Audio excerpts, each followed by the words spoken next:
Why am I always hungry? Is there anything I can do to not be so hungry all the time? Well, that's a great question because so many people struggle with cravings and being hungry all the time. And it's not because of lack of willpower, it's biology. Now get this, overeating doesn't make you fat. The process of getting fat makes you overeat. I'm gonna say it again. Overeating doesn't make you fat. The process of getting fat makes you overeat. Now, how can that actually be? Well, consider what happens. In the classic overfeeding studies, dating back almost half a century, when you force-fed subjects, well, they'll gain weight temporarily, but they feel miserable, just as bad as subjects who were in the starvation studies. Now, they lose all interest in food, their metabolism speeds up, in the body's attempt to get rid of the excess calories. And after their force feeding ends, their weight comes right back down to where it was before. So why have we become the fattest country in the world?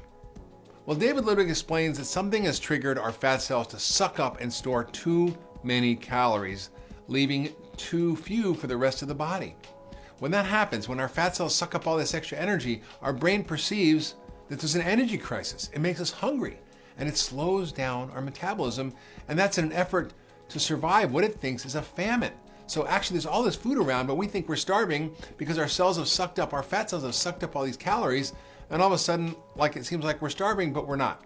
So cutting back on calories, as conventional diets have us do, only it makes the situation worse.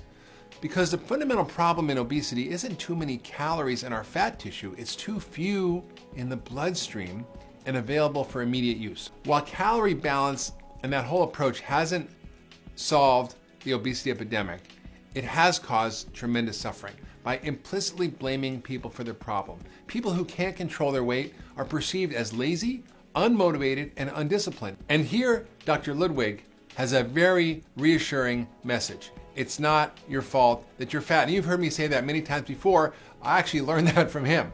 The cause of obesity, he shows, is too much of a hormone called insulin.